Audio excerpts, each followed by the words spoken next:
This wasn't a random strike. Something changed the game. A massive explosion ripped through one of Russia's main oil refineries. It was deliberate, deep, and aimed straight at the heart of Russia's economy. For 3.5 years, Europe has done the unthinkable, pouring weapons into Ukraine, backing it with extraordinary economic support, and imposing crippling sanctions on Moscow.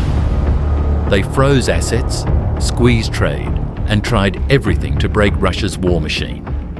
Yet here we are, Putin meeting with Trump, talking deals, while the fighting keeps getting nastier. Overnight, Ukraine changed the script again. No longer only defending, Kiev has pushed into strategic economic targets inside Russia.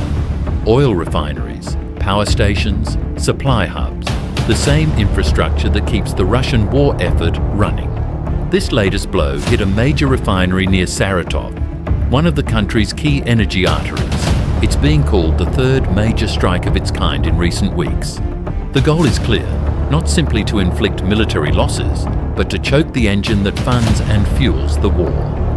But what does this mean politically? European leaders who feared defeat are reacting, trying to show they haven't lost face. Diplomacy is frayed, talks with Trump and Putin raise new fears, and Kiev is suddenly playing a bolder, riskier hand. Over the next few minutes, we'll break down exactly what happened at Saratov, why Europe is scrambling behind the scenes, and what these strikes mean for the coming summit and for the future of the war. Stay with us, because this story is about far more than military strikes. It's about who will control the next chapter of Europe's security. Before we dive into this breaking story, make sure you hit that subscribe button and turn on the notification bell.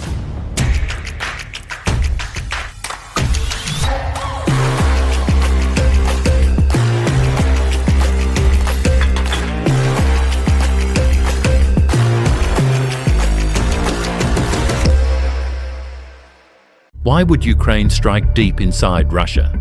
And why now? This isn't just another battlefield skirmish. It's a deliberate shift in strategy, from defending ground to targeting the very infrastructure that pays for war. If you cut the fuel and the money, you change the calculus of conflict. Oil refineries are not military targets by accident. They're the economic arteries. Russia's refineries refine fuel for civilian use, export revenue, and military logistics. Hit a refinery and you affect transport, electricity, industry, and the state's cash flow. That's why this strike is described by some as an economic knockout. Not only a military blow, but a blow to revenue streams that keep the war machine moving. Over the last years, Ukraine evolved. What began as desperate defense hardened into a calibrated offensive.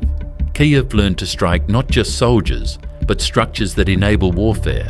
The risky raids, once costly and rare, are becoming more precise and focused. This latest strike, coming after earlier hits on key energy and refining nodes, suggests a coordinated campaign to disrupt Russia's logistics and economy. This battlefield pressure is spilling into diplomacy. European leaders are scrambling to avoid the appearance of defeat. They've poured weapons, money, and sanctions into the conflict for years. And now every strike inside Russia raises questions. Were those efforts enough? Do they need to escalate more? Meanwhile, Washington is divided. Public comments and back-channel moves from high-level figures have fueled fear in Kiev that deals could sideline Ukrainian interests. From Kiev's perspective, there's an extra danger: political deals made far from the front lines. When leaders publicly float territorial swaps or agreements without Kiev at the centre, it weakens Ukraine's negotiating hand. That fear explains why Zelensky and others watch summary and private meetings so closely.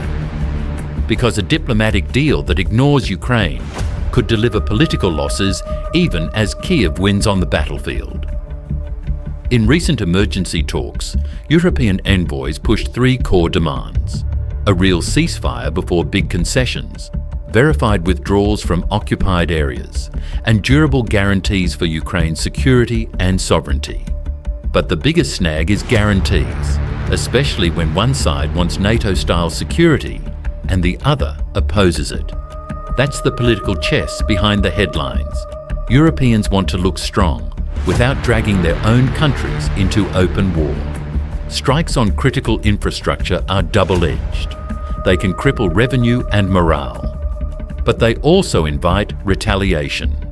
Expect Russia to intensify attacks on Ukrainian logistics, energy, and cities to raise the political cost of supporting Kyiv. We're likely to see a cycle: attack, retaliate, escalate politically, negotiate, repeat. Each round pushes both sides to show they can still hurt the other. So what should we watch for in the coming days? First, new strikes on Russian energy nodes that tells us Kyiv is doubling down on economic targets. Second, European diplomatic moves, new sanctions, arms packages, or a public ultimatum will show political solidarity or fracture. Third, a sudden spike in Russian counterattacks. If Moscow responds with massive strikes on Ukrainian infrastructure or mobilization moves, the conflict could widen quickly. These three indicators will define whether this becomes a long squeeze or a short, sharp shock. Behind every strategic sentence are real people: workers at refineries, families losing power, farmers unable to move grain. Economic pain trickles down fast. If fuel supplies and export revenue fall, shortages and inflation bite ordinary Russians, and that in turn shapes political calculations in Moscow. Short-term, three broad scenarios emerge. Best case, strikes force talks with stricter monitoring, de-escalation follows. Likely case, tit-for-tat attacks continue, Europe tightens sanctions and arms, diplomacy stalls. Worst case, rapid escalation into wide-scale strategic strikes that draw more international involvement. Each path has costs, and leaders will choose under pressure. This isn't a regional quarrel only. If energy markets wobble or supply chains break, global prices and geopolitics shift. Powers outside Europe watch carefully. Every step that weakens Russia's economy or strengthens Ukraine's bargaining position redraws strategic maps. If you found this breakdown useful, do one thing right now. Like the video, it helps other people find this coverage. Hit subscribe and tap the bell so you don't miss our follow-ups and the deep dive we promised. Now I want to hear from you.